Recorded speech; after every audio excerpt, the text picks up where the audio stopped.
Okay, okay, okay. कैसे हो, कैसे हो, कैसे हो? जल्दी बताओ यार। स्टार्ट करें अपना लेक्चर। क्या मेरी आवाज़ सुनाई दे रही है और आपको ये स्क्रीन दिखाई दे रहा है क्या? ओके, तो स्टार्ट करते हैं आज से हमारी एक खूबसूरत सी जर्नी को, जहाँ पर खुशी से ज़्यादा आपको स्ट्रगल्स देखने को मिलेंगे। उसी स्ट्रगल से आप इतना स्ट्रांग बनोगे, इतना स्ट्रांग बनोगे, आप प्रेशर झेलना सीख जाओगे। ओके, तो एक बात मैं आपको ऐसे ही बता देता हूँ, प्रेशर रहता ही है। अगर आप अब प्रेशर झेल लिया तो आगे की लाइफ आपकी स्मूथ चलने वाली है। मैंने कहा स्मूथ चलेगी, मैंने ये नहीं कहा कि एकदम चिल चलेगी। ओके, तो क्या हम यहाँ पर करने क्या आए हैं उसको डिस्कस करते हैं। क्या हम अपने ड्रीम को पूरा करने आए हैं? जो कि गलत है। हम अपने ड्रीम को पूरा नहीं करेंगे, हम अपने गोल को अचीव करके दिखाएँगे। हम अपने गोल को अचीव करके दिखाएँगे। दोनों में बहुत फ़र्क होता है। ड्रीम देखा जाता है, गोल को पूरा किया जाता है। तो हम गोल को अपने पूरा करेंगे। चलो, हमारा पहले गोल क्या है उसके ऊपर देख लेते हैं। हमें आईआईटी या फिर एनआईटी या एनआईटी या फिर ट्रिपल आईटी या फिर एम्स, जो मेडिकल वाले बच्चे हैं वो एम्स में जाना चाहते हैं, या फिर कोई भी गवर्नमेंट मेडिकल कॉलेज। ओके, इतना हमारा टारगेट है। अभी से मैं एक बात कहता हूँ, अगर आपने अभी प्रिपरेशन स्टार्ट की है ना, इसको अपने माइंड से हटा दो, इसको अपने माइंड से हटा दो। और मेडिकल वाले बच्चों, इसको अपने माइंड से हटा दो, क्योंकि हमें सबसे पहला टारगेट यहाँ पर करना है, क्योंकि हमारे पास इतना टाइम बचा हुआ है। तो अगर हम अभी से ही छोटा सपना देखेंगे, छोटा गोल सेट करेंगे, तो इससे हमारा काम बनने वाला नहीं होगा। इसको हटा दो। ओके, हमें टारगेट करना है हमारे टॉप 7 आईआईटीज को और हमारे टॉप के एम्स को। एम्स कोई भी मिल जाए चलेगा, आईआईटी कोई भी मिल जाए चलेगी। बट द थिंग, मैं क्या कर रहा हूँ, अभी छोटा एम नहीं रखना है, छोटा गोल नहीं रखना है। सोचना है तो बड़ा सोचो। मेहनत हम अपने अकॉर्डिंग करके देख लेंगे। अगर हमसे लास्ट मोमेंट पे जाकर भी मेहनत नहीं हो रही, वैसा होने वाला तो नहीं है, लेकिन मेहनत नहीं हो रही, तो तब हम थोड़ा सा पीछे हट सकते हैं। ओके, सबसे पहले आप क्या करो ना अपनी, हाँ, एक एक बात ये याद रख लेना, कॉपी के बिना मेरी क्लास में आप नहीं आएंगे। कॉपी आपके हाथ में होनी ही चाहिए।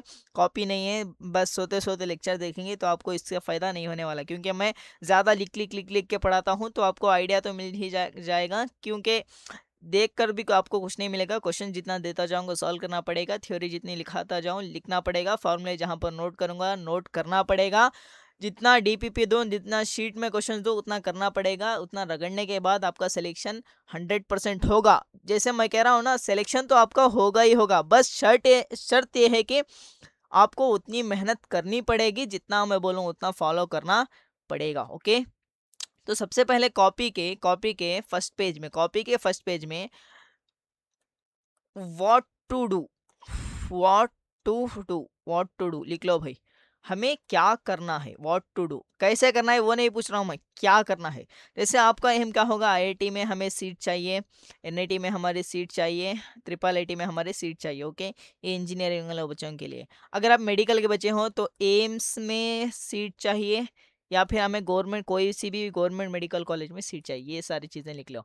या फिर आपका कोई सा भी अलग सा ड्रीम होगा कि मुझे रिसर्च में जाना है, आईआईएससी में जाना है, या फिर मुझे अच्छे बिजनेस फील्ड में जाना है। कुछ भी आपका एक जो गोल होगा ना, उसको यहाँ पर लिख लो। जो भी आपने सोच रखा है ना अपनी लाइफ के बारे में, वो यहाँ पर लिख लो। ओके, फर्स्ट पेज में आपने लिख लिया इतनी चीज़। अब नेक्स्ट चीज़ मैं आपको सबसे पहली चीज़ ये पूछूंगा, वाई टू डू। आपने अपना गोल तो सेट कर लिया, ये हाँ भाई मुझे ये करना है, यहाँ पर मुझे एडमिशन लेना है, यहाँ पर जाकर मुझे पढ़ाई करनी है, या फिर ऐसे ऐसे कुछ ना कुछ तो आपने लिख लिया होगा। अब मेरा सबसे पहला सवाल है कि क्यों करना है। ये सबसे मोस्ट इंपॉर्टेंट सवाल होता है। बात को समझना है यहाँ पर, वाई टू डू, क्यों करना है भाई। आधे से ज़्यादा बच्चों, जैसे जितने बच्चे भी फॉर्म भर रहे हैं ना एग्जाम्स का, उन्हें आधे से ज़्यादा बच्चों को ये ही पता नहीं होता कि क्यों करना है, क्यों करना है। आप यहाँ पर देखो, क्यों करना है कि 7 पॉइंट्स आप अपनी मर्जी से लिखना। मैं तो लिखा दूंगा तो कुछ फ़ायदा नहीं होगा ना, वो आपकी मर्जी से होना चाहिए। 7 पॉइंट, 4 हो गए क्या, 5, 6, 7 पॉइंट में 7 रीजंस देना भाई, यहाँ पर 7 रीजंस देना। क्यों करना है, क्यों करना है, क्यों करना है, आपको ये चीज़ पता होनी चाहिए। मैं यहाँ पर टॉप के 2 रीजंस तो बता देता हूँ। ये एक सबसे पहला रीज़न, आप अभी मिडिल क्लास से बिलोंग करते हो। मोस्टली बच्चे मिडिल क्लास से बिलोंग करते हैं। किसी का भी किसी के भी पेरेंट्स यहाँ पर करोड़पति ऐसे वैसे तो नहीं होंगे। मिडिल क्लास से ही सब लोग बिलोंग करते हैं। मिडिल क्लास की फैमिली की फाइनेंशियल कंडीशन को चेंज करना है तेरे को, इसीलिए तुझे ये चीज़ करनी है। दूसरी चीज अपने सोसाइटी में सेल्फ रिस्पेक्ट के लिए करना है, ओके। और तीसरी चीज तेरे को पैशन फॉलो करने के लिए करना है, ओके। चौथी चीज तेरे को अपने मन से लिखते जा भाई, लिखते जा, तेरे मन में क्या क्या आ रहा है, क्यों करना है, किस लिए करना है, ये सारी चीजें तो यहाँ पर उतारते जा, ओके। अगर आपने इतना कर लिया है ना तो आपका 90% सिलेक्शन होगा, मैं गारंटी देता हूँ। आपने क्या करना है कर लिया, आपने क्यों करना है कर लिया। सबसे बड़ा चीज यही होता है कि आपको क्या करना है पता है, क्यों करना है पता है। अगर आपको क्यों का आंसर पता है ना तो कैसे का आंसर मैं इजीली दे सकता हूँ। क्यों करना है आपको पता चल गया है, तो अब देखते हैं कि कैसे करना है। कैसे करना है बहुत सिंपल है भाई, how to do, how to do. Okay, इससे भी पहले एक सवाल पूछता हूँ। समझ यहाँ पर एक बच्चा है, समझ यहाँ पर एक बच्चा है, समझ ये बच्चा आईआईटी चला गया। समझ यहाँ पर एक बच्ची है, समझ ये एम्स दिल्ली चले गई। समझ ये आईआईटी बॉम्बे गया और ये एम्स दिल्ली चली गई। अब मैं तेरे से पूछता हूँ, क्या जिस जर्नी की हम शुरुआत करने वाले हैं ना, जिस जर्नी के लिए हम अभी पढ़ने वाले हैं, इतनी मेहनत करने वाले हैं, क्या ये इम्पॉसिबल जर्नी है क्या? एक बार दिल पे हाथ रख के बता, इम्पॉसिबल जर्नी है क्या?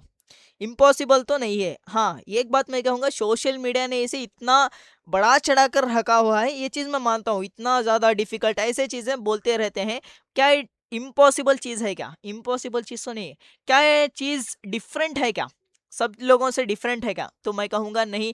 क्या ये डिफिकल्ट है क्या? मैं कहूँगा नहीं। फिर है क्या है? ये चीज़ों को ना सोशल मीडिया ने बहुत अलग तरीके से दिखा कर रखा है। हाँ, थोड़े बहुत स्ट्रगल्स आएंगे। क्या स्ट्रगल सिर्फ तेरे लिए ही आएंगे क्या? बात को समझ, क्या स्ट्रगल सिर्फ तेरे लिए ही आएंगे क्या? जितने भी बच्चे तैयारी कर रहे हैं ना, जो सीरियस एस्पिरेंट्स है ना, उनको स्ट्रगल्स आते ही हैं। वही स्ट्रगल्स तेरे को एग्जाम प्रेशर झेलना सिखाएगा, वही तेरे को लाइफ का प्रेशर झेलना सिखाएगा, वही प्रेशर तेरे को आगे बढ़ाएगा, ओके। अगर जब तक कोयला तपता नहीं है ना तो हीरा नहीं बनता, बात को समझ, ओके। अब हाउ टू डू देख, हाउ टू डू देख।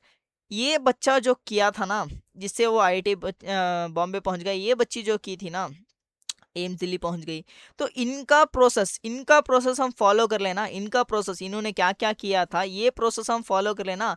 तो क्या हम भी ये चीज कर सकते हैं क्या?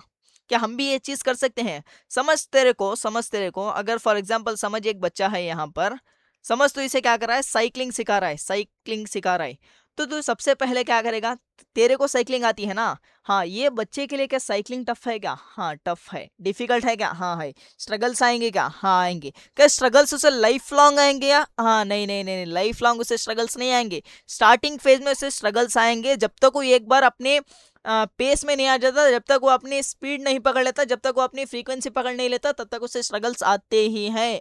लेकिन एक बार जब वो साइकिल चलाना सीख लिया, क्या उसके बाद उसे स्ट्रगल्स आएंगे क्या? नहीं आएंगे। बात को समझ। वैसे ही जब तक तू क्वेश्चन को प्रैक्टिस करने का तरीका नहीं सीख लेता, तब तक तेरे को स्ट्रगल्स आएंगे ही। जब तू वो तरीका सीख लेता है, तब तेरे जर्नी में स्ट्रगल्स नहीं आते हैं, नहीं आते हैं। बात को समझ, बात को समझ, ओके। चल यार, इसको इरेज कर लेते हैं। अब देख, मैंने क्या बताया तेरे को, साइकिलिंग करने का एक प्रोसेस होता है ना, तो उसे प्रोसेस सिखाएगा, ओके। हाँ, इसके प्रॉब्लम्स कुछ अलग होते होंगे, इसको बैलेंसिंग नहीं करना आता होगा, या फिर कुछ भी अलग अलग रीजंस हो सकते हैं साइकिल चलाने वाले बच्चे के लिए। क्या तेरे लिए सेम प्रॉब्लम थे क्या? नहीं, तेरे लिए कुछ और प्रॉब्लम्स थे। यानी कि इसे कुछ और प्रॉब्लम आ रही है, तेरे लिए कुछ और प्रॉब्लम आ रही थी। But the thing, process same होता है। क्या हम उस प्रोसेस का हिस्सा बनकर उस प्रोसेस को फॉलो कर लें तो हमारा सिलेक्शन आईआईटी या फिर एम्स में हो सकता है क्या? 100% हो सकता है, 100% हो सकता है, ओके। चलिए रेडिस कर लेते हैं। देख, इन बच्चों ने क्या किया था, मैं सबसे पहले बता देता हूँ तेरे को। हाउ टू डू में सबसे पहला पॉइंट ही ये है कि तेरे को मेहनत करनी पड़ेगी ही भाई। मेहनत के बिना काम चलने वाला। अरे भाई, लैग कर रहा है।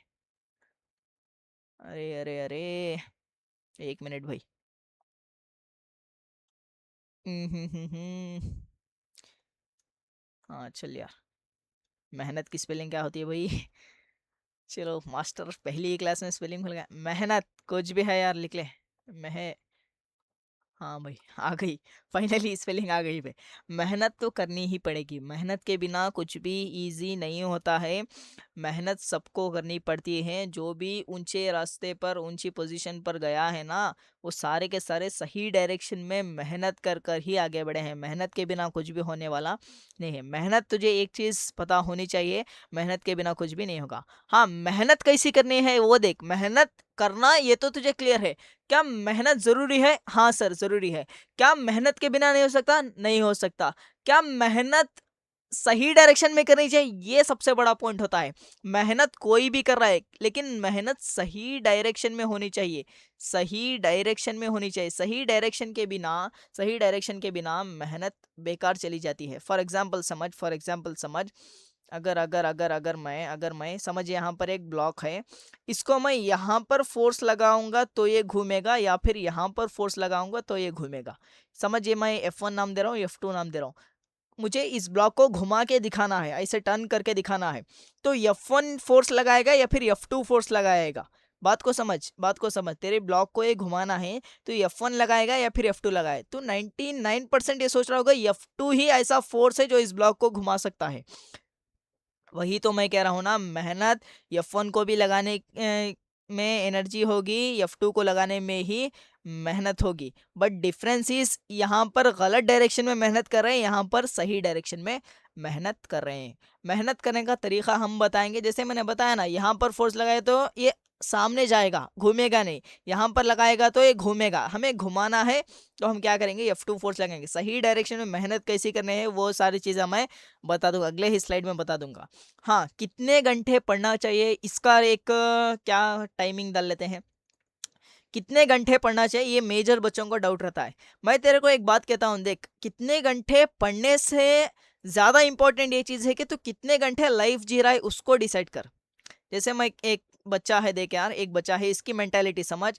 ये क्या कर रहा है ना, सुबह उठ रहा है 6 से लेकर 8 तक मैं फिजिक्स पढ़ूंगा, उसके बाद 8 से लेकर दोपहर 3 बजे तक, 3 बजे तक मैं स्कूल जाऊंगा, और फिर ये 3 बजे आकर क्या कर रहा है, 1 घंटा रेस्ट लेकर 4 से लेकर 6 तक कोई मैथमेटिक्स पढ़ेगा। ये बच्चे की मेंटालिटी है। दूसरा बच्चा देख, ये क्या करता है ना, डेली टारगेट लिखता है कि मुझे कल क्या करना है भाई, फिजिक्स का ये चैप्टर के ये टॉपिक के ये क्वेश्चंस करने हैं। ओके, नेक्स्ट मुझे क्या करना है, केमिस्ट्री की ये एनसीईआरटी पढ़नी है। ओके, मैथमेटिक्स में मुझे ये सर ने क्वेश्चंस दिए थे, वो सारे क्वेश्चंस को करने हैं।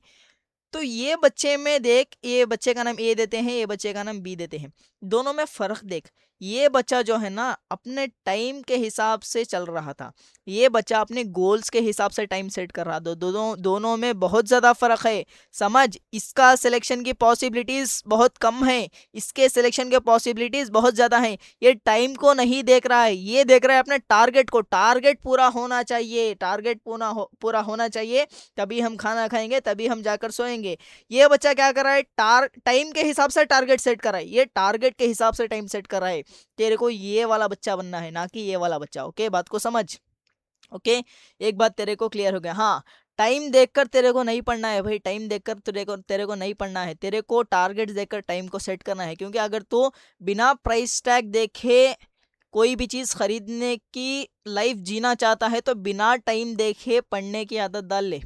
ओके, बात को समझ। ओके, ये चीज़ तुझे टाइमिंग के पता चल गई। तेरे को ये पूछना है कि सर कब खाना है, कब सोना है, ये सारी चीज़ें तेरे को पूछना है। बाकी जितना भी टाइम तेरे को बच रहा है, सब टाइम में तेरे को पढ़ते ही रहना है। ओके, क्या सर इतना होता है क्या पढ़ने का? अगर तो अच्छे तरीके से रिवीजन कर ले, अच्छे से क्वेश्चन प्रैक्टिस कर ले, जितना ज़रूरी है उतना प्रैक्टिस कर लेगा, तेरा इजीली आराम से तू बाकी टाइम भी, फ्री टाइम भी निकाल सकता है। ओके, इतना भी ज़्यादा नहीं होता, इतना ज़्यादा होता तो इतने बच्चे कर भी नहीं सकते। ओके, दूसरा टाइमिंग का तो पता चल गया तेरे को। क्या कोई बुक्स करना है क्या, बुक्स हमें सॉल्व करने का, ये चीज़ मैं तेरे को बताऊंगा। टाइमिंग से चीज़ मैंने बता दी। हाँ, कितने घंटे पढ़ना है, मिनिमम से मिनिमम मैं बोलूँगा तेरे को 10 to 12 आवर्स। 10 to 12 hours. अगर तू 11th 12th या फिर ड्रॉपर में है, अगर तू 11th में है तो मैं कहूँगा 8 से लेकर 10 घंटे।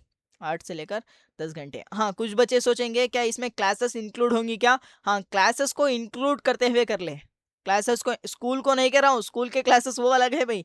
स्कूल के क्लासेस की बात नहीं कर रहा हूँ, कोचिंग के क्लासेस जो तेरे एग्जाम से रिलेटेड है ना, जैसे IIT JEE से या फिर नीट से रिलेटेड क्लासेस है ना, उनसे, उनको मिलाकर तेरे को 10 से 12 घंटे। अगर तो 12th है या फिर ड्रॉपर है तो तेरे को इतना टाइम काटना पड़ेगा। अगर तो 11th का बच्चा है तेरे को 8 से लेकर 9 घंटे टाइम काटना पड़ेगा, क्लासेस को इंक्लूड करके। हम इस सेल्फ स्टडी के लिए कितना टाइम काटना पड़ेगा सर जी? सेल्फ स्टडी के लिए, सेल्फ स्टडी के लिए मिनिमम से मिनिमम, मैं कहता हूँ मिनिमम से मिनिमम, बात को सुन, मिनिमम से मिनिमम कह रहा हूँ, 4 से 5 घंटे इसमें तेरा सेल्फ स्टडी होना चाहिए।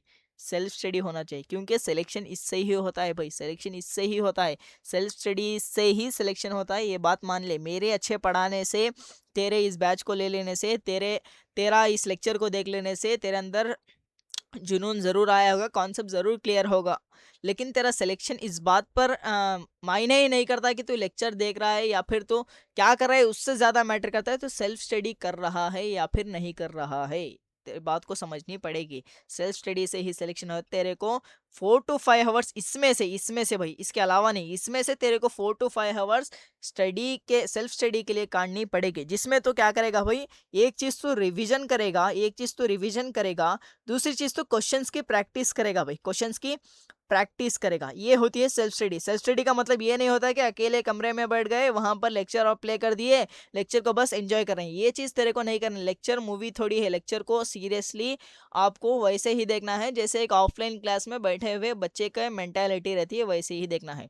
चल यार, अब मैं थोड़ा सब्जेक्ट के हिसाब से बताता हूँ, चल यार, पहले हमारे सब्जेक्ट को हाँ, एक चीज पहले हमारे सब्जेक्ट को छोड़कर दूसरे सब्जेक्ट की बात कर लेते हैं, क्योंकि मैं एक ही बार मौका मिल रहा है उन सब्जेक्ट के बारे में डिस्कस करने के लिए, बाद में मुझे नहीं मिलेगा।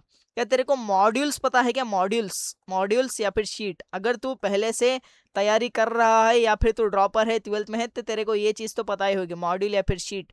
और एक चीज़ आती है डीपीपी, ये तेरे को पता है क्या? मॉड्यूल का मतलब क्या होता है, देख, मैं सिंपल, अगर तू पता होगा तो स्किप कर लेना थोड़ा सा, मॉड्यूल नहीं पता है तो तेरे को मैं बताता हूँ। मॉड्यूल क्या होती है ना, एक ऐसी ऐसी बुकलेट टाइप होती है जिसमें तेरे को स्टार्टिंग में पूरी थ्योरी दे रखी होती है, थ्योरी दे रखी होती है, थ्योरी दे रखी होती है। नेक्स्ट तेरे को उसी में क्या करते हैं ना, टॉपिक वाइज क्वेश्चंस की एक्सरसाइज बनाकर देते हैं, टॉपिक वाइज एग्जाम के रिलेवेंटेड क्वेश्चंस की एक्सरसाइज बनाकर देते हैं। अगर ये 2 से 3 चैप्टर्स की मिलाकर या फिर 4 से 5 चैप्टर्स की मिलाकर तेरे को एक बुकलेट बनाकर दे रहे हैं तो उसको कहेंगे मॉड्यूल्स। अगर तेरे को सिंगल सिंगल चैप्टर की दे रहे हैं तो उसको कहते हैं शीट, जो कि पॉपुलरली कोचिंग्स में तो आप जानते होंगे, शीट मॉड्यूल्स आप जानते होंगे। ओके, शीट्स मैं जनरली क्या करूंगा, या तो 4 5 चैप्टर को मिलाकर तेरे को मॉड्यूल बनाकर दे दूंगा, या फिर तेरे को जनरली शीट ही दे दूंगा।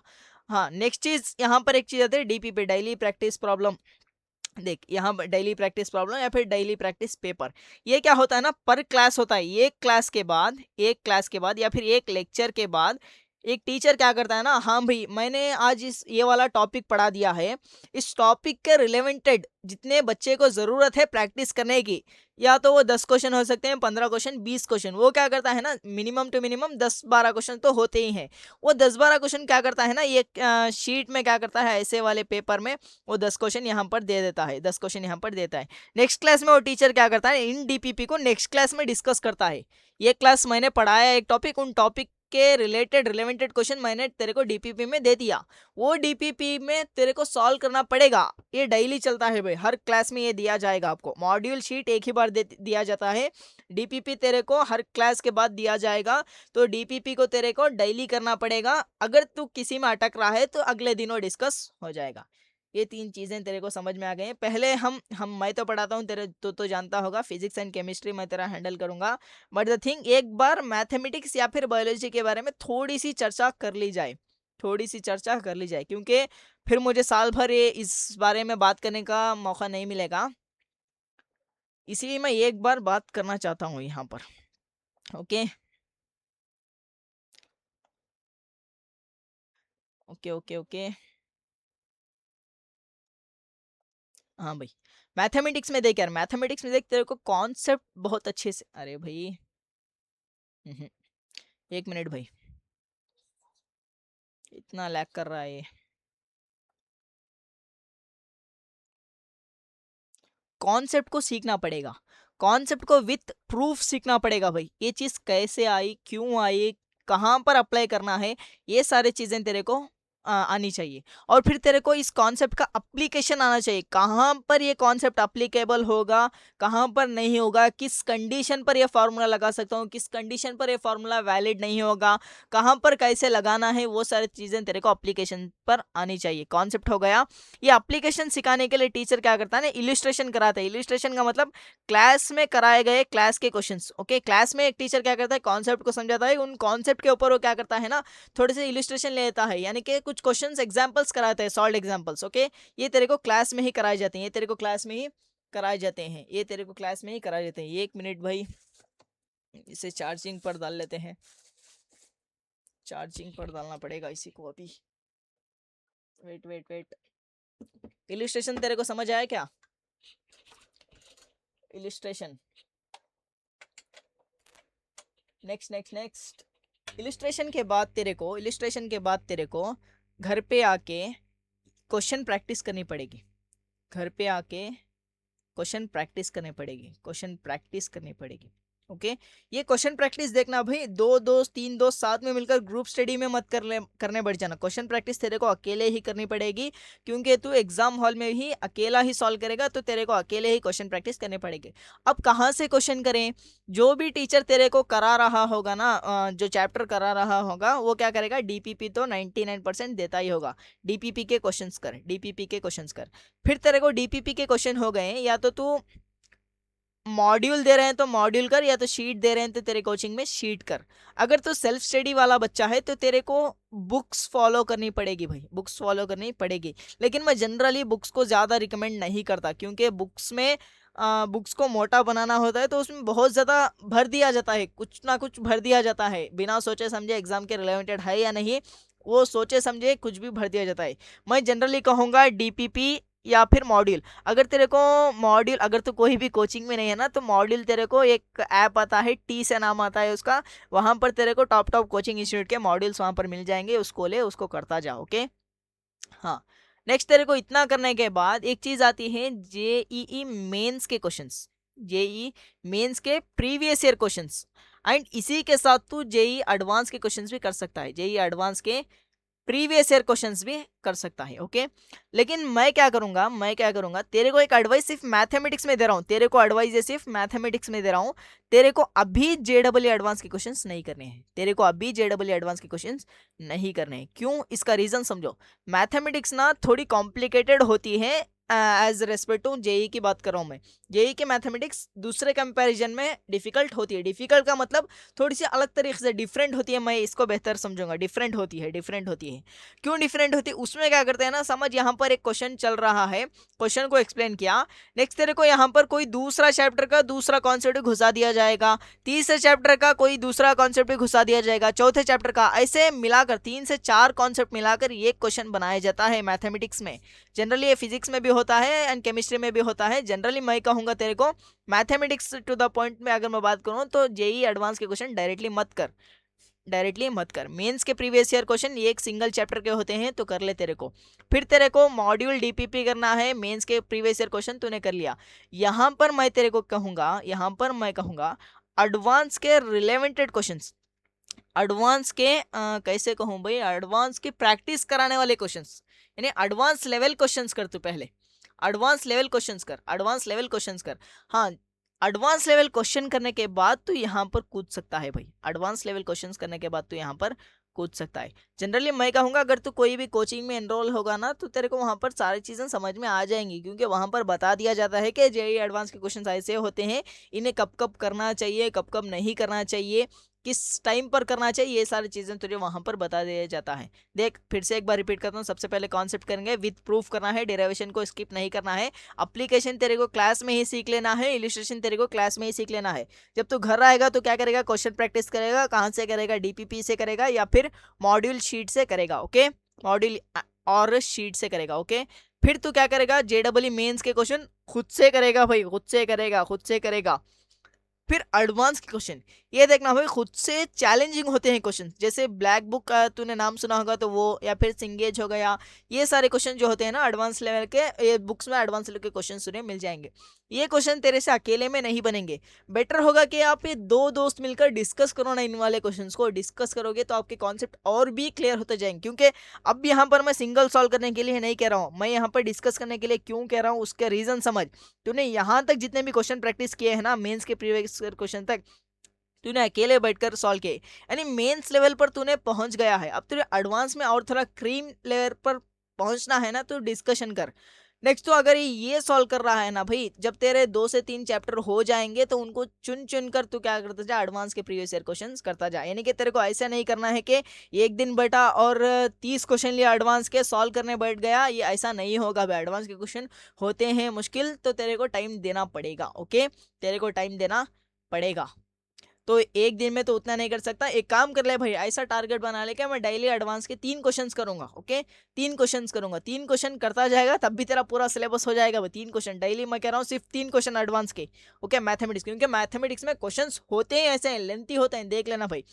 अगर जब तू इतना कर लेगा पूरा, तब तू जाना बुक्स पर, तब तू जाना बुक्स पर, क्योंकि तब तेरे को पता चल जाएगा। इतने क्वेश्चंस मेंस के प्रीवियस ईयर क्वेश्चन कर लिया, एडवांस के प्रीवियस ईयर क्वेश्चन कर लिया, मॉड्यूल कर लिया, डीपीपी कर लिया, क्लास में कराया हुआ कर लिया, इलिस्ट्रेशन सारा कुछ कर लिया, तो तेरे को आइडिया मिल गया होगा कि हाँ भाई जेई में इस तरह के क्वेश्चन आते हैं, इस कॉन्सेप्ट का ऐसे क्वेश्चन पूछे जाते हैं, इसमें ऐसा ऐसा करना होता है। तेरे को ये क्लियर हो गया, देन तो आना बुक्स पर, क्योंकि मैंने कहा बुक्स में बहुत ज्यादा चीजें भरी हुई होती हैं। तब तो इजीली डिफरेंशिएट कर सकता है ना कि तेरे को कौन सा जरूरी है कौन सा जरूरी नहीं है। ओके, तब तो बुक्स पर आना, बुक्स में सिलेक्टेड चीजें ही करनी होती है, हद से ज्यादा नहीं करनी होती है। एक अच्छा टीचर बताता है कि कौन सी बुक से कितना करना है, उससे भी अच्छा टीचर क्या करता है अपने डीपीपी में ही बुक्स के अच्छे अच्छे क्वेश्चंस को डालकर दे देता है, हाँ भाई ये कर लो ये कर लो ये कर लो। ओके, अब बायोलॉजी की थोड़ी बात कर लेते हैं। मुझे क्यों इतना आइडिया है मैथमेटिक्स एंड बायोलॉजी की, क्योंकि मैंने अपने क्लास 11th 12th में, आप जानते होंगे जहाँ से मैं बिलोंग करता हूँ ना, वहाँ पर बच्चों के पास PCMB होता है। यानी कि जनरली इंडिया में बच्चे या तो PCM लेते हैं या तो PCB लेते हैं, बट हमारे यहाँ पर क्या है ना, आप PCMB लेना पड़ेगा आपको, ये कंपलसरी है, ये नहीं ऑप्शनल नहीं है। तो ओके, तो मैंने मैथमेटिक्स भी पढ़ी थी, मैंने बायोलॉजी भी पढ़ी थी। बायोलॉजी मैंने थोड़ी कम पढ़ी थी, लेकिन मैथमेटिक्स अच्छा खासा मैंने पढ़ा, लेकिन उतना भी अच्छा मुझे नहीं आता था। ऑल्दो फिर भी मेरा, ओके छोड़ो मेरे बारे में छोड़ो, खैर यहाँ पर आओ। यहाँ मिठाई देते हैं भाई इसको, बाद में आए तो देखने लगे। खैर, यहाँ पर देखो, बायोलॉजी में भी मैं कहूँगा कॉन्सेप्ट सबसे पहले तेरे को करना है। यानी मैं अब मेडिकल वाले बच्चों की बात कर रहा हूँ, अगर आप इंजीनियरिंग के बच्चे हो तो स्किप कर लेना। ओके, हाँ, तो कॉन्सेप्ट आपको पढ़ना है, विथ क्लैरिटी के साथ पढ़ना है भाई, क्लैरिटी के साथ। ऐसा नहीं कि हाँ भाई सब डेफिनेशन देख लिया, हाँ भाई ऐसा होता है ऐसा होता है, ये नहीं, एकदम कोर डेप्थ में जाकर सीखना है चीज़ों को, कोर डेप्थ में जाकर सीखना है। और हो सके तो इतना इसमें मेमोराइजेशन ज़्यादा होता है ना, शॉर्ट शॉर्ट ट्रिक्स बना लेना, शॉर्ट शॉर्ट नोट्स बना लेना याद रखने के लिए। ओके भाई, याद रखने के लिए सारी चीज़ें कर लेना। ओके, नेक्स्ट आपका आता है डायरेक्टली, मैं कहूँगा कॉन्सेप्ट के बाद ही, क्लास में कॉन्सेप्ट होने के बाद ही आपको एनसीईआरटी की एक बार रीडिंग लगानी है। एक बार नहीं, मल्टीपल टाइम करने पड़ते हैं नीट वाले बच्चे को। एनसीईआरटी जानते हो ना, आपके जो टेक्स्ट बुक आते हैं ना 11th 12th के, वही एक आती है आपकी 11th की बुक, एक आती है आपकी 12th की बुक। ओके, ये चीजें आपको करनी है। डायरेक्टली मैं कह रहा हूँ, यहाँ पर देख मैंने ऐसे यहाँ पर नहीं, यहाँ पर प्रोसेस था पूरा, इलिस्ट्रेशन करेगा, क्वेश्चन प्रैक्टिस करेगा, डीपीपी ये वो सारी चीजें करने के बाद तो यहाँ पर जा रहा था। लेकिन मैं तुझे यहाँ पर डायरेक्टली भेज रहा हूँ, क्यों, इसका रीजन क्या है, क्योंकि बायोलॉजी में कॉन्सेप्चुअल होती है, उतना ज्यादा कुछ भी सोचने का समझने का तो होता है, लेकिन सोचने का उतना ज्यादा नहीं होता है। ओके, नेक्स्ट तेरे को एनसीईआरटी रीडिंग करने के बाद, तू डायरेक्टली नीट के प्रीवियस ईयर क्वेश्चंस पे आ। नीट के प्रीवियस ईयर क्वेश्चन सारे के सारे कर डाल। नीट के प्रीवियस ईयर क्वेश्चन करने के बाद तेरे को आइडिया मिल गया है कि एनसीईआरटी के लाइन बाय लाइन में से कैसे क्वेश्चन बनाए जाते हैं, किस तरह से एनसीईआरटी को दोबारा हमें रिवाइज करना चाहिए, किस तरीके से क्वेश्चन को आते हैं, किस तरीके से क्वेश्चन फ्रेम किए जाते हैं, किस किस कॉन्सेप्ट से ज्यादा क्वेश्चन आ रहे हैं, किस कॉन्सेप्ट से बिल्कुल कम क्वेश्चन आ रहे हैं, वो सारा तेरे को आइडिया मिल जाएगा। ओके, देन तू क्या करेगा भाई, क्वेश्चंस की प्रैक्टिस करेगा, भाई, क्वेश्चन की प्रैक्टिस करेगा। कहाँ से करेगा, फिर से वही बात, या तो डीपीपी मॉड्यूल शीट कहाँ से भी कर ले, डीपीपी शीट मॉड्यूल तेरे को जो भी कोचिंग में दिया जा रहा है उसको कर ले, या फिर मैंने तेरे को टी नाम से एक ऐप बता दिया, वहाँ पर टॉप टॉप इंस्टीट्यूट के तेरे को मटेरियल सारा कुछ मिल जाएगा, तो वहाँ से डाउनलोड कर कर तू कर सकता है। ओके, ये कोई नहीं बताता, फिर भी मैं बता रहा हूँ तेरे को। ओके, नेक्स्ट तेरे को क्वेश्चन प्रैक्टिस करने के बाद भी हमें कुछ करना पड़ेगा। हाँ भाई, क्वेश्चन प्रैक्टिस में एक बात सुन ले, यहाँ पर क्वेश्चन प्रैक्टिस ऐसे नहीं करना है कि तू वही टॉपिक के क्वेश्चन कर रहा है जो तेरे को आता है, ये गलत तरीका है। तू वो क्वेश्चंस करेगा जिसमें तू बार बार अटकता है, या फिर तेरे को वो कॉन्सेप्ट अच्छी तरीके से समझ में नहीं आया, उसके क्वेश्चंस तेरे को करना है। क्योंकि कुछ कॉन्सेप्ट ऐसे होते हैं तेरे को क्वेश्चन से ही समझ में आते हैं। जैसे कुछ कॉन्सेप्ट होते हैं भाई, अगर तू क्वेश्चंस कर कर नहीं समझेगा ना तो तेरे को उतनी क्लैरिटी नहीं मिलेगी।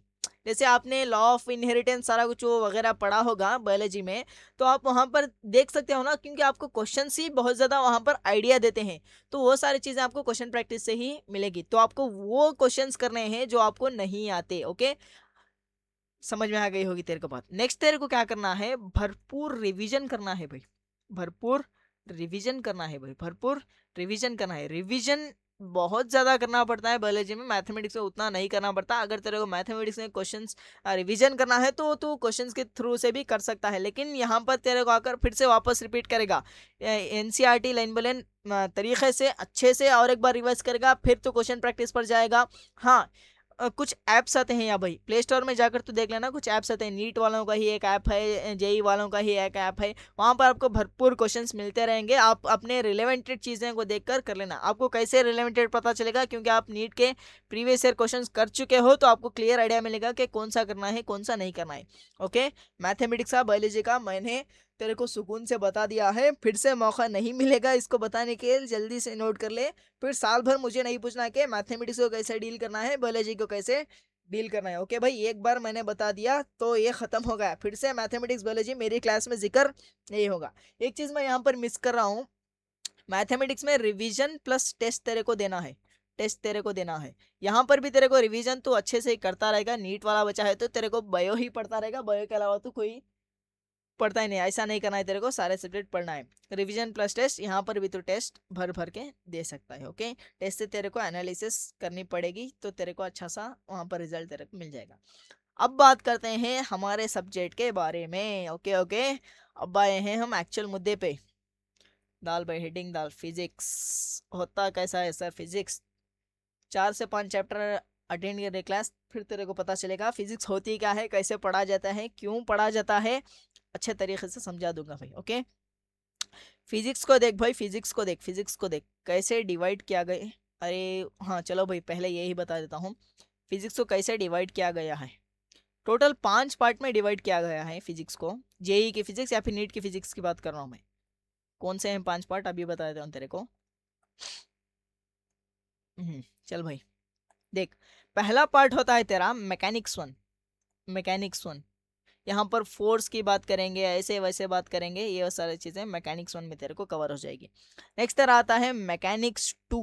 मैकेनिक्स 2 मेरा ये पढ़ाने का सीक्वेंस है, आप कोई और टीचर आपको थोड़ा और बता सकते हैं, मैं जनरल बता रहा हूँ तेरे को। Okay, mechanics 2। तीसरा तेरा पार्ट आता है भाई, तीसरा तेरा पार्ट है thermal physics, thermal physics and waves, thermal physics and waves. Okay, ये तेरा तीसरा पार्ट हो गया, तीसरा पार्ट हो गया। चौथा पार्ट तेरा आता है electricity and magnetism, electricity and magnetism. ये बहुत इजी पार्ट होता है, स्कोरिंग पार्ट होता है एडवांस के हिसाब से एंड मेंस के हिसाब से एंड नीट के हिसाब से, तीनों के हिसाब से बहुत स्कोरिंग पार्ट होता है ये वाली चीज़, क्योंकि बच्चों को ऑलमोस्ट चीज़ें समझ में आ जाती है तो आराम से इजीली क्वेश्चन बना लेते हैं। नेक्स्ट एक पार्ट आता है तेरा मॉडर्न फिजिक्स, मॉडर्न फिजिक्स। हाँ, कॉपी में लिखता जा, ये सारी चीज़ें कॉपी में लिखते जा। Modern physics, modern physics and तेरा क्या होता है, ऑप्टिक्स होता है भाई, ऑप्टिक्स होता है। देख भाई, देख भाई, मैकेनिक्स 1 तेरे को 11th में आएगा, मैकेनिक्स 2 11th में आएगा, thermal physics and waves 11th में आएगा, ये तीनों पार्ट तेरे 11th में आएंगे। इलेक्ट्रिसिटी मैग्नेटिज्म ये 12th का पार्ट है, modern physics and optics 12th का पार्ट है। लेकिन मैं जब पढ़ाऊंगा ना थोड़ा सा सीक्वेंस चेंज कर दूंगा। जैसे तू मैकेनिक्स 1 में एक चैप्टर देख रहा होगा, यूनिट एंड डायमेंशन बोल के एक पहला चैप्टर है तेरे एनसीईआरटी में, मैं ये चैप्टर को आखिरी में कराता हूँ, एकदम आखिरी में, एकदम आखिरी में कराता हूँ। इसका रीजन क्योंकि यूनिट एंड डायमेंशन में फिजिक्स के सारे फॉर्मूले यूज हो रहे होते हैं, तो इसलिए अच्छा होता है कि उन सारे फॉर्मूलों को यानी कि पूरी फिजिक्स को पढ़ने के बाद मैं यूनिट एंड डायमेंशन को पढ़ाऊंगा तो तेरे को अच्छे से समझ में आ जाएगा। ओके, और एक बात यहाँ पर मैकेनिक्स 2 में तो देखेगा तो ग्रेविटेशन होता है, ग्रेविटेशन को मैं 12th में इसके साथ पढ़ाऊंगा। रीजन क्या होता है, क्योंकि इलेक्ट्रोस्टैटिक्स का ऑलमोस्ट पार्ट ग्रेविटेशन में रिपीट हो रहा होता है, तो इसलिए उसको 12th में कराना बेटर समझूंगा। ओके फिर यहाँ पर 12th में एक चैप्टर होता है ऑप्टिक्स का, वेव ऑप्टिक्स, उसको मैं वेव्स के साथ कराऊंगा, क्योंकि उसमें भी ऑलमोस्ट चीजें सेम चल रही होती हैं। String wave, sound wave and wave optics almost same चीजें होती हैं, तो उसको मैं यहीं पर ही करा दूंगा। ओके ऐसा थोड़ा सीक्वेंस, अलग अलग टीचर का अलग अलग फ्लेवर होता है, अलग अलग पढ़ाने का तरीका होता है। ये मेरा तरीका है, मैं कुछ चैप्टर्स को चेंज करता हूँ क्योंकि मुझे अच्छा लगता है भाई। अच्छा इसलिए लगता है कि क्योंकि तू कंफ्यूज हो रहा है, मैं इसलिए करता हूँ क्योंकि तेरा सिलेबस एक फास्ट तरीके से चले और तेरे को अच्छी क्लैरिटी के साथ समझ में आए, और फिर तेरे को रिपीट नहीं करना पड़े बार बार चीज़ों को। ओके ये तेरा फिजिक्स हो गया। अब फिजिक्स को पढ़ना कैसे है, सेम तरीका है भाई, सेम तरीका जैसे मैंने मैथमेटिक्स को बताया, सेम तरीका ही है। फिजिक्स को पढ़ाई कैसे करते हैं, फिजिक्स की पढ़ाई कैसे करते हैं, ये दोनों बच्चों के लिए, मेडिकल वालों के लिए एंड इंजीनियरिंग वालों के लिए, दोनों के लिए है भाई। देख लो, सबसे पहली बात तेरे को कॉन्सेप्ट क्लैरिटी के साथ समझनी पड़ेगी। कॉन्सेप्ट क्लैरिटी तेरे को फिजिक्स में बहुत ज़्यादा ज़रूरी होती है। मैं तो कॉन्सेप्ट क्लैरिटी में ही बिलीव करता हूँ, कॉन्सेप्ट क्लैरिटी तेरे को समझ में आ जाएगी। ओके देन तेरे को इलिस्ट्रेशन करने पड़ेंगे। इलिस्ट्रेशन मैं जो कराऊंगा ना क्लास में, इलिस्ट्रेशन जितने भी मैं क्लास में कराऊंगा ना, वो सारे तेरे को फिर से एक बार देखने पड़ेंगे, एटलीस्ट देखना तो पड़ेगा तेरे को। ओके क्योंकि मैं थोड़ा क्या करता हूँ ना, क्वेश्चन से ही ऑलमोस्ट चीज़ें समझाने की कोशिश करता हूँ, कुछ मैं चीज़ें कॉन्सेप्ट से ही समझाने की कोशिश करता हूँ। दोनों का कॉम्बिनेशन मिला के तेरा सिलेबस कवर होगा फिजिक्स में, क्योंकि मैथमेटिक्स में प्योर वहाँ पर तेरे को क्वेश्चन ही करने पड़ेंगे। जितना भी फार्मूला सीख ले, फार्मूला थोड़ी पूछेगा ना, तो तेरे को वहाँ पर क्वेश्चन ही करने पड़ेंगे। यहाँ पर हमारे सब्जेक्ट में क्या होगा, कॉन्सेप्ट तेरे को 100% पता होना चाहिए।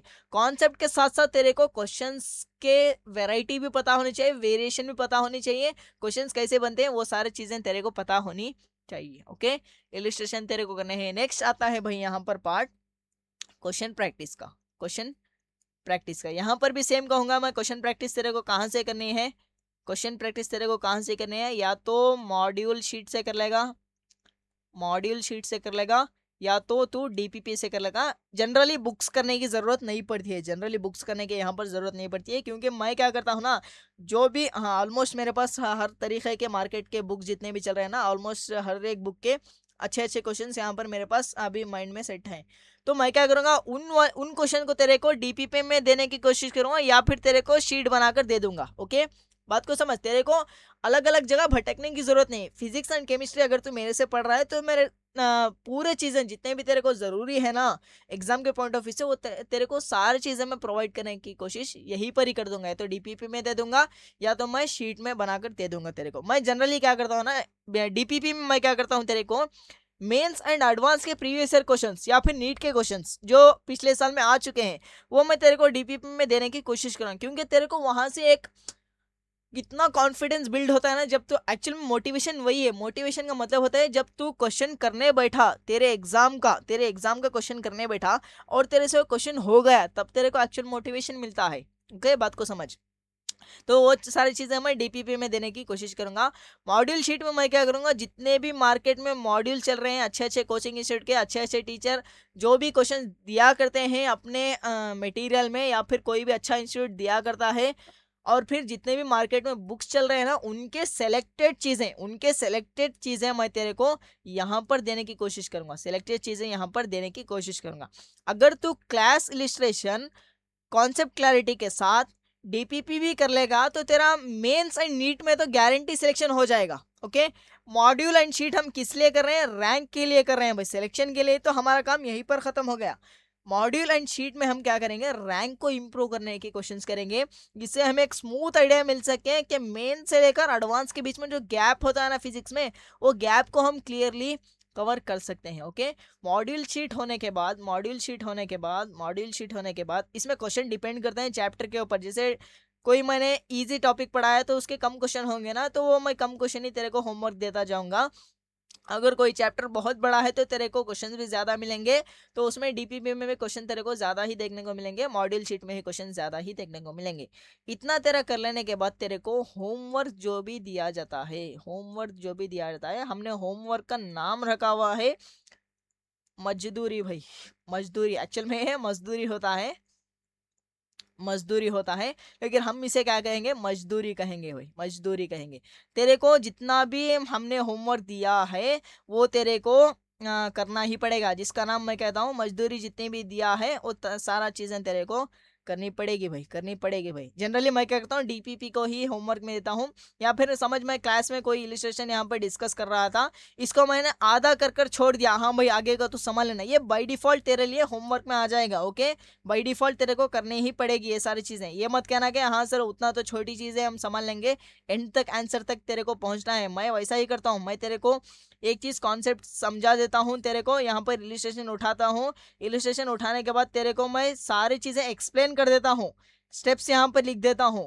कैलकुलेशन तू खुद से करेगा, खुद से आंसर तक पहुंचेगा, खुद से ऑप्शन को टिक करेगा। ओके, इससे तेरा कॉन्फिडेंस बिल्ड होगा भाई, इससे तेरा कॉन्फिडेंस बिल्ड होगा।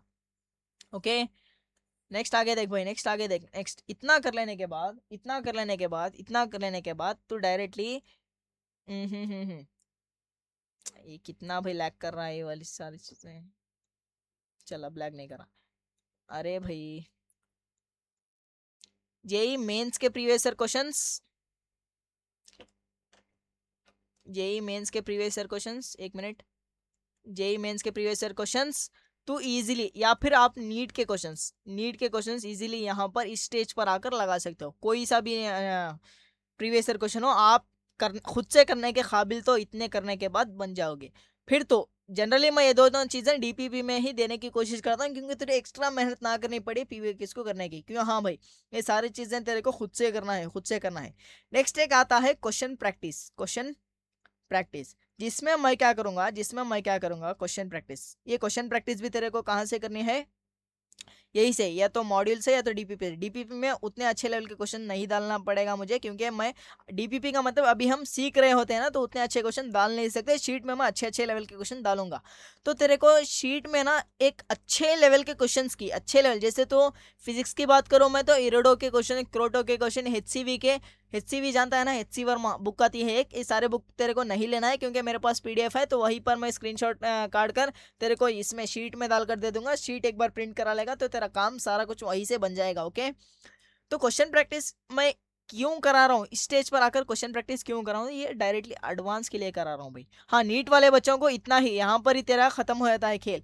क्वेश्चन प्रैक्टिस एडवांस के लिए मैं क्या करूंगा, अच्छे अच्छे बुक्स के जितने भी अच्छे अच्छे एक्सरसाइज 2 के, अच्छे अच्छे कोचिंग के मॉडल के एक्सरसाइज 2 के क्वेश्चन, जो क्लास में डिस्कस ही नहीं होते, दूसरे इंस्टीट्यूट में डिस्कस ही नहीं करते, सॉल्व ही नहीं कराते, वो क्वेश्चन मैं एक तेरे को एडवांस प्रैक्टिस सेक्शन में करा दूंगा। इसको करने के बाद तू, इसको करने के बाद तू डायरेक्टली यही एडवांस के क्वेश्चन करने के काबिल हो जाएगा। इतना कर ले भाई, इतना कर ले। ओके, बुक्स के क्वेश्चन मैं यहाँ पर ही दे रहा हूँ, तो तेरे को एक्स्ट्रा करने की जरूरत नहीं है, कोई भी बुक एक्स्ट्रा करने की जरूरत नहीं। क्यों पैसे बर्बाद करना है, एक बार यही से तेरा काम हो रहा है। हाँ, तेरे को पैसे इन्वेस्ट करनी है तो शीट को क्या कर ले, मॉड्यूल क्या कर ले, प्रिंट करा ले, और अपने स्कूल में टाइम निकाल और वहां पर करते बैठ जा। जैसे आपके जो डेस्क होता है ना, उसके नीचे थोड़ी सी जगह होती है, वहां पर अपने शीट को रख ले हुई, एक ऊपर रफ कॉपी रख ले, उस पर करते जा। रफ कॉपी भी मैं यहाँ पर तेरे को बोलूंगा नेक्स्ट कितने कॉपी बनाए।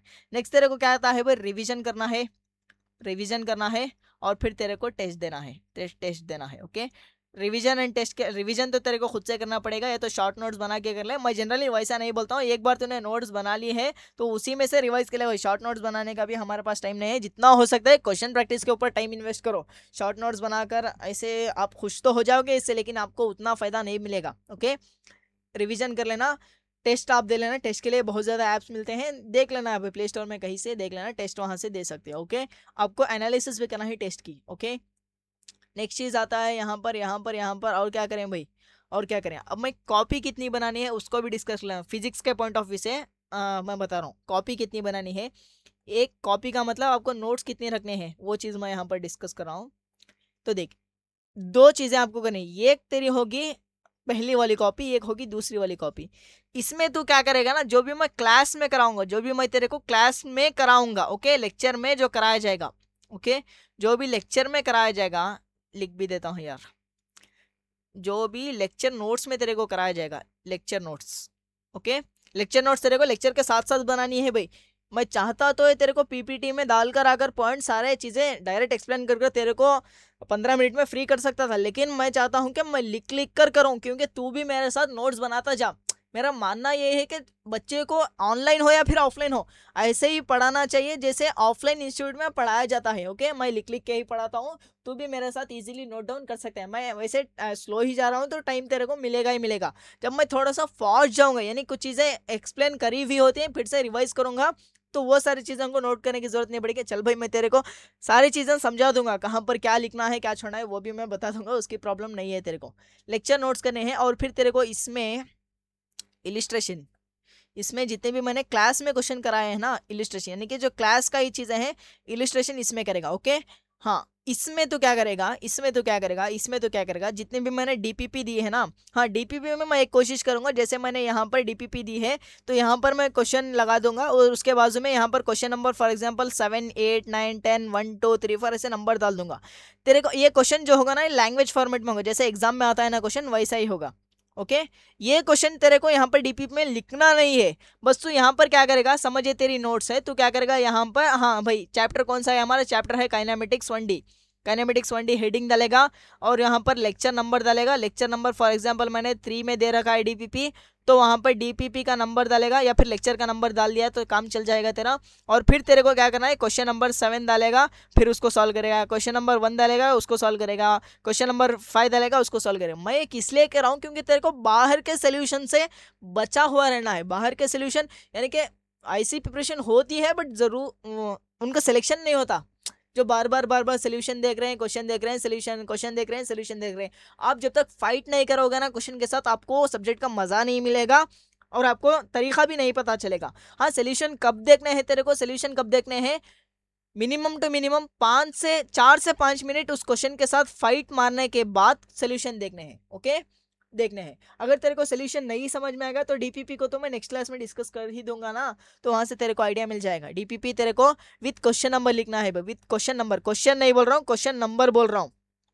क्वेश्चन लिखता बैठेगा तो ऐसे ही तेरी प्रिपरेशन गई हुई पानी में चली जाएगी, क्वेश्चन लिखता बैठेगा तो, क्योंकि बड़े बड़े क्वेश्चन होते हैं तो डायरेक्टली यहाँ पर क्वेश्चन नंबर डालकर उसको सोल्यूशन लिख ले, सोल्यूशन तो खुद से करेगा। ओके, देन यहाँ पर हाँ डीपी में कोई ऐसा सवाल होगा जो बहुत ही ज़्यादा डिफिकल्ट होगा, उसमें मल्टी कॉन्सेप्ट यूज हो रहे हैं तो मैं क्या करूँगा वहाँ पर मार्क करा दूंगा, हाँ भाई इसको इस चैप्टर के बाद कर लो। ओके, जैसे फॉर एग्जांपल मैं एक छोटा सा एग्जांपल देता हूँ, जैसे समझ में वर्क पावर एनर्जी कराऊँ तेरे को, वहाँ पर एसएचएम का कोई कॉन्सेप्ट यूज हो रहा होगा, मैं क्वेश्चन तो तेरे को दूंगा वहाँ पर लेकिन तू सॉल्व नहीं करेगा, मैं वहाँ पर लिखा दूंगा कि इसको तू एसएचएम के बाद कर लेना। ओके, एसएचएम एक चैप्टर होता है। ओके, एसएचएम के बाद करना, ऐसे लिखा दूंगा तो एसएचएम के बाद वो सारी चीजें तो कर लेगा।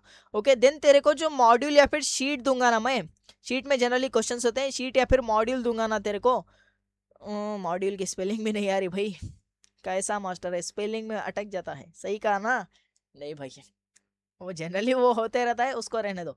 शीट एंड मॉड्यूल के question with question number, with question number तेरे को सेम यहाँ पर भी सोल्यूशन लिखना है, क्वेश्चन नहीं लिखने हैं तेरे को, सोल्यूशन लिखने हैं। मैं एक 90% कह सकता हूँ ये वाली चीज़ तेरे को अपनी प्रिपरेशन में 20% काम आएगी। ये वाली चीज़ तेरे प्रिपरेशन में तेरे को मैं कहता हूँ 70% काम आएगी, 70% काम आएगी। क्यों? क्योंकि तू यहाँ पर सिर्फ सीख रहा है, यहाँ पर अप्लाई कर रहा है और तेरे को चीज़ें समझ में आती जा रही है। ओके, एक चीज होती है समझ लेना, तू समझता होगा कि हाँ भाई समझ में आ गया क्लास में मस्त है, हाँ भाई नेक्स्ट लेक्चर देखने चला जाता हूँ, ऐसे तेरे को नहीं करना है। तेरे को यहाँ पर डीपीपी करना है, शीट के क्वेश्चंस कर लिया तो तेरे को एकदम एक एडवांस से भी ऊपर लेवल पर तू पहुंच जाएगा, तेरे को इजीली सब्जेक्ट समझ में आने लग जाएगा। ओके, एग्जाम तो बात की बात है, सब्जेक्ट समझ में आने लग जाएगा। ओके, और फिर 10% काम ये करते हैं भाई, 10% काम। मैं 10% क्यों कह रहा हूँ तेरे को, इतने सारे चीजें करने के बाद ये तेरे को ईजी लगेगा, ये तेरे को ईजी लगेगा तो आराम से तू कर सकता है। ओके, कॉपी बनाने का बता दिया मैंने तेरे को, 2 कॉपी बनाने हैं, एक तेरे को तू लेक्चर नोट सीखेगा इलिस्ट्रेशन उसमें ही कर लेगा तू, और फिर दूसरी कॉपी हो गई हमारी डीपीपी क्वेश्चन की, इसकी उसकी। हाँ जनरली बच्चे क्या करते हैं, कोई नई मार्केट से बुक खरीद कर लेके आते हैं, उसके उसके सोल्यूशन के अलग बुक रखते हैं, वो सारी चीज़ मत रख भाई तू, क्योंकि मैं बुक के क्वेश्चन तेरे को दे रहा हूँ ना, जो भी बुक तू सोच रहा होगा ना, जो तूने यूट्यूब के भैया दीदी से देख रखा होगा ना बुक, सारे बुक के मेरे पास ऐसे पीडीएफ पड़े हुए हैं। और हाँ पीडीएफ के मैं क्या कर दूंगा स्क्रीनशॉट काट कर तेरे को क्वेश्चन दे दूंगा भाई, उसकी टेंशन तो मत ले, बुक कोई भी खरीदने अभी मत जा। ओके, हाँ खरीदने हैं तो मैं कहूंगा तेरे को तब खरीद लेना। ओके, मैं एक ही बात कहता हूँ, अपने अपनी प्रिपरेशन में अपने बच्चों को एक ही बात कहता हूँ, अगर तेरे को कोई बुक फॉलो करनी है ना, एक अच्छे टीचर की नोटबुक फॉलो कर ले, बुक मतलब नोटबुक, ओके। इसके अलावा तेरे को कुछ भी करने की जरूरत नहीं पड़ती है generally exam point of view से। नेक्स्ट तेरे को यहाँ पर समझ, एक चैप्टर तेरा खत्म हो गया, तेरे लेक्चर नोट्स में एक चैप्टर तेरा खत्म हो गया, उसके बाद तो 5 पेजेस छोड़ेगा, 5 से 6 पेजेस छोड़ेगा, तो 5 से 6 पेजेस छोड़ेगा। क्यों छोड़ेगा? समझ, तू एक चैप्टर कर लिया तूने, फॉर एग्जाम्पल मान लेते हैं काइनेमेटिक्स 1D तूने कर लिया। अब जब तू इसकी डीपीपी करेगा, शीट करेगा, तो तेरे को उसमें नई चीजें पता चलेगी। तू क्या करेगा, उन पॉइंट्स को यहाँ पर ला कर डाले, क्योंकि तो 5 पेजेस एम्प्टी छोड़ा था ना, तो वहां पर फिल कर सकता है, या फिर शॉर्ट नोट्स बना सकता है, या फिर फॉर्मूले के लीज बना सकता है, कुछ भी कर सकता है, लेकिन 5 से 6 पेजेस फ्री ही छोड़ना भी, 5 से 6 पेजेस फ्री छोड़ना वहां पर, ओके। ओके, इतना सारी चीजें करने के बाद इजीली आपका सिलेक्शन हो जाएगा।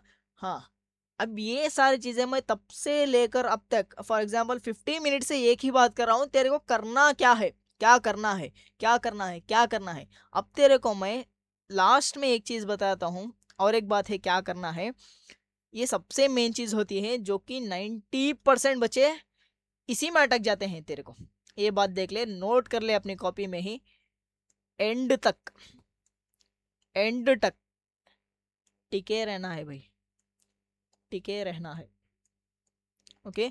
एंड तक टिके रहना है तेरे को, यानी कि बीच में हार मानकर नहीं जाना है। मैं कहता हूँ स्ट्रगलिंग जर्नी है, बट मज़ा बहुत आएगा, सब्जेक्ट की फील बहुत अच्छी से आएगी तेरे को, मजा करते जाएगा, तेरे को कॉन्फिडेंस मैं गिरने नहीं दूंगा, तेरे को बात बात में मोटिवेट करता रहूंगा। मोटिवेट से भी मैं इंपॉर्टेंट कहता हूँ, तेरे अंदर सेल्फ मोटिवेशन जगा रहना चाहिए, वो बना रहेगा तो तेरा सिलेक्शन इजीली हो जाएगा।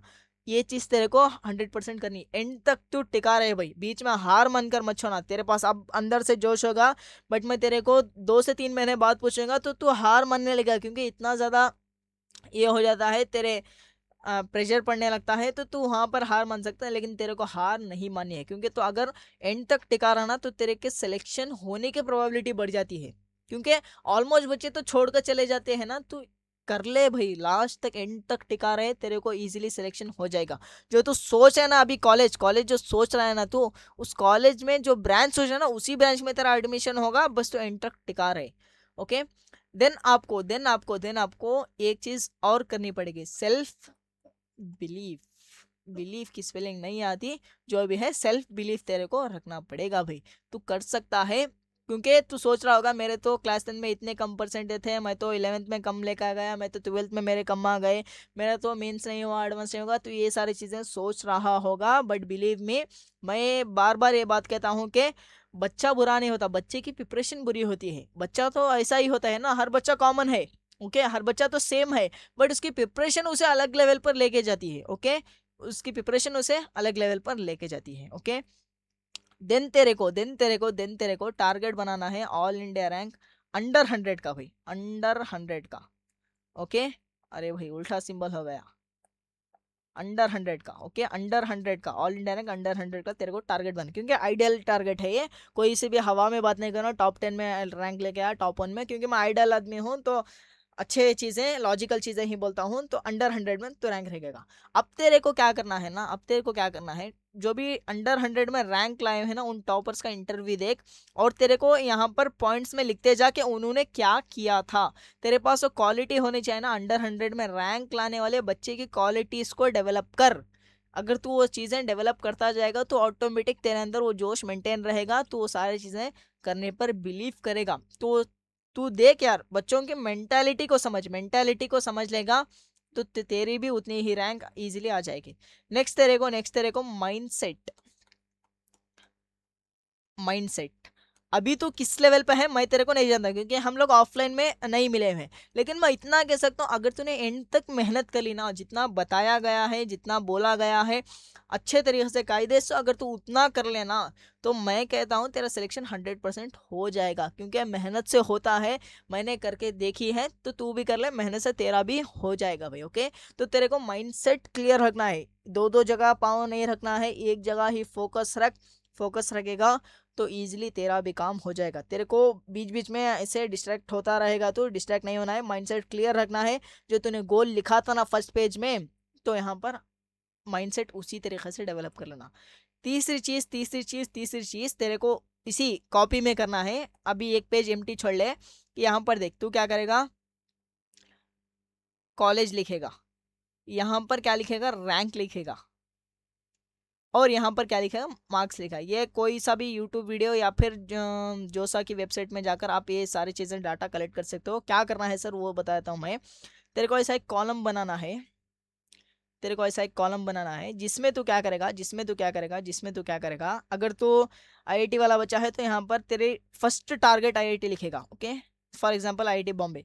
आईआईटी बॉम्बे में जाने के लिए रैंक कितनी चाहिए होती है, और उस रैंक को लाने के लिए कितने मार्क्स चाहिए होते हैं। मार्क्स परसेंटेज में लिख लेना भाई, परसेंटेज में मार्क्स लेंगे, जैसे 60%, 50%, वैसा वैसा लिख लेना। क्योंकि अगर मैं तेरे को डीपी में 10 क्वेश्चन दे रहा हूँ ना, 10 क्वेश्चन दे रहा हूँ, तेरे से अगर 5 क्वेश्चन भी बन रहे हैं तो तेरा आईआईटी इजीली हो जाएगा। क्यों? क्योंकि 50% मार्क्स पर भी आईआईटी में एडमिशन मिलता है भाई, बात को समझ। ओके, परसेंटेज में मार्क्स लिख लेना।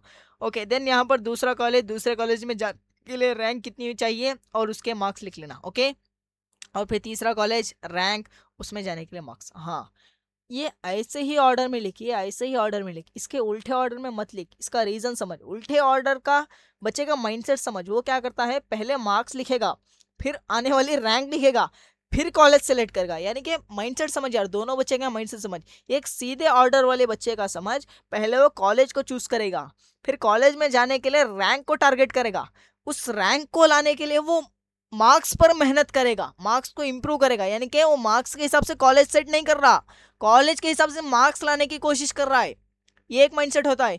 दूसरा माइंडसेट मार्क्स देख रहा है और उससे आने वाली रैंक देख रहा है और कौन सी कॉलेज मिलेगी वो देख रहा है। दोनों में अंतर होता है, दोनों को अच्छे से लिख, ये तेरे को कर लेना है। इतने सारे चीजें तेरे को मैंने बताया कि तेरे को क्या करना है, क्या करना है।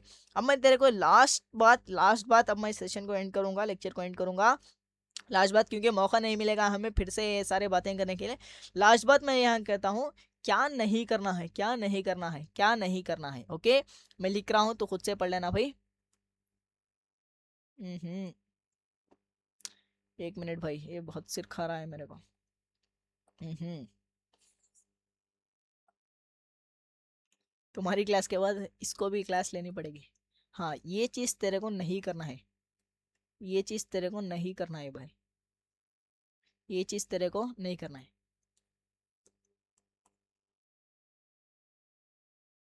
ओके, ये चीज तेरे को नहीं करना है, क्योंकि जो बंदा यहाँ पर बैठा है ना, इसे एक ही चीज दिखती है कि तेरा भला कैसे हो जाए, तेरा भला कैसे हो जाए। क्यों तेरा भला सोचता है? क्योंकि अगर तेरा सिलेक्शन होगा, तेरा रिजल्ट आएगा ना, तो मेरा नाम होगा।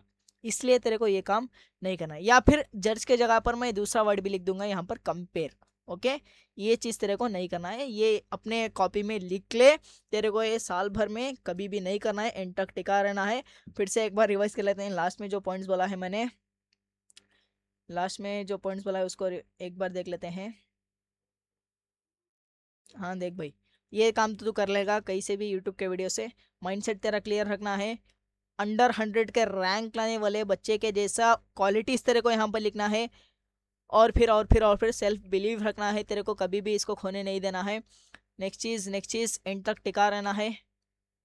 और ये तो सारी चीज़ें मैंने फिजिक्स के पॉइंट ऑफ व्यू से बता दिया है तेरे को। ओके, फिजिक्स के पॉइंट ऑफ व्यू से तेरे को बता दिया, सेल्फ बिलीव रखना है। हाँ, सेल्फ मोटिवेशन होना चाहिए। बार बार मैं यहाँ पर मोटिवेट करने के लिए नहीं आऊँगा, ये मोटिवेशन सेशन नहीं है, ये फिजिक्स की क्लास है, तो फिजिक्स ही पढ़ेंगे ऑलमोस्ट टाइम। हाँ, वैसे तो मैं मोटिवेट करता रहूँगा बीच बीच में जब तो हार मानेगा, लेकिन आपको अंदर से मोटिवेशन बना रहना चाहिए, माइंडसेट क्लियर होना चाहिए, कॉलेज रैंक मार्क्स तेरे को क्लियर आइडिया होना चाहिए। हाँ भाई, हाँ, इससे तो क्या कर सकता ना, बात बात पे जज जज नहीं कहूँगा मैं, अपने लेवल को चेक कर सकता है। जैसे तेरा डीपीपी में से हाँ 5 क्वेश्चन हो रहे हैं तो 50% क्वेश्चन तेरे हो गए। हाँ, 50% मार्क्स पे तेरी रैंक क्या आएगी तेरे को पता चलेगा, और फिर कॉलेज कौन सा मिलेगा वो पता चलेगा। हाँ, तेरे को इम्प्रूव ही करते जाना है, इम्प्रूव ही करते जाना है। फॉर एग्जाम्पल तेरे, अगर तू कोई टेस्ट दे रहा है, समझ ले, लास्ट बात एंड करूंगा, बहुत ज़्यादा बातें कर ली आज हमने। अगर फॉर एग्जाम्पल तूने टेस्ट 1 दिया, समझ इसमें तेरे 300 में से फॉर एग्जाम्पल समझते हैं 70 मार्क्स आए,